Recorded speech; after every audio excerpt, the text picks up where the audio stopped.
I'm a great fan of rump steak, and they're such great value compared to fillet or sirloin. This beautiful rump steak, which is huge, don't worry, I'm not going to use it all, is from Red Ruby Devon beef, and it's absolutely stunning.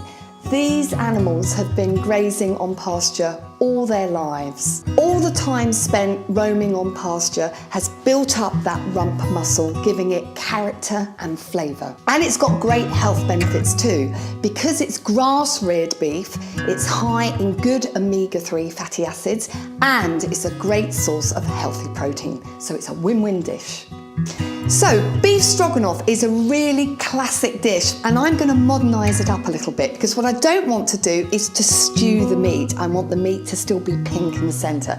The best meat to use for this is rump steak, which I've got here from Red Ruby Devons.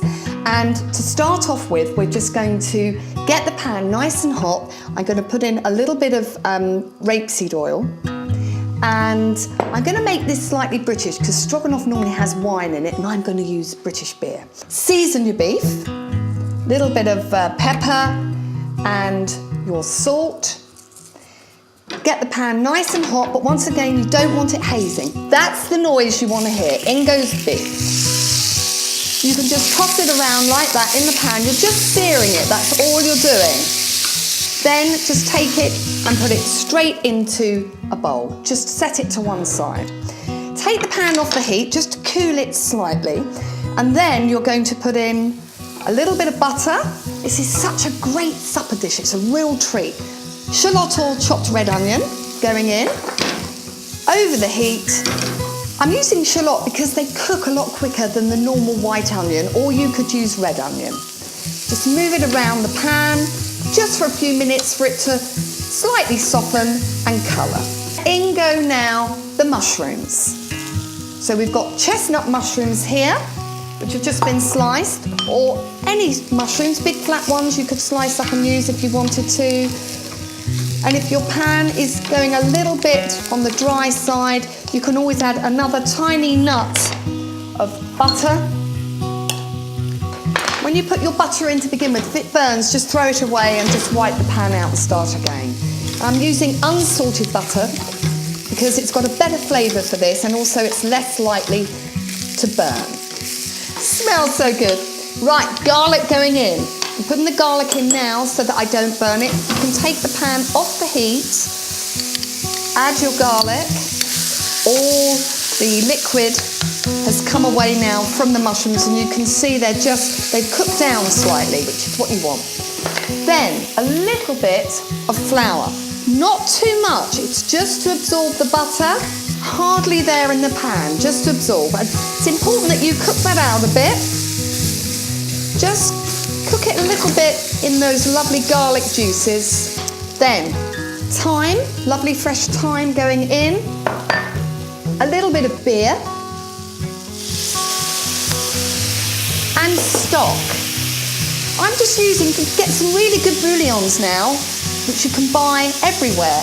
My big tip is that stock is meant to be very gentle, so make it weak, make it really, really weak, otherwise it will dominate. Finally, just a little pinch of sugar going in there, and you just want to cook that down a little bit until it's nice and syrupy.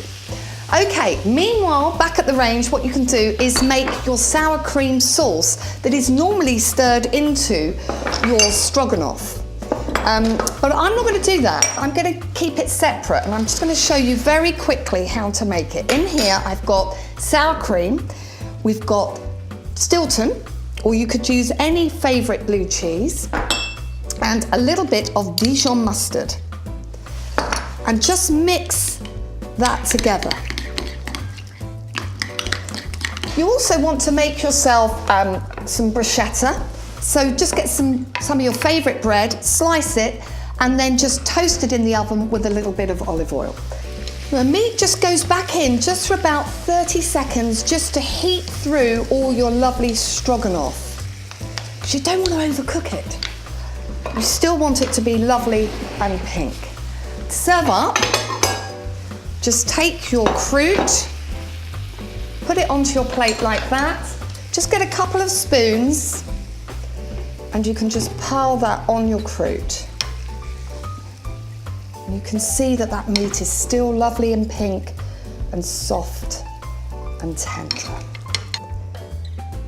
And the juice just going on top. The stroganoff. And then to finish up, you can either serve your sauce to the side. I like to just put a little dollop on the top like that. And finish it off with just a little hat of some watercress or rocket. Then all you've got to do is eat it.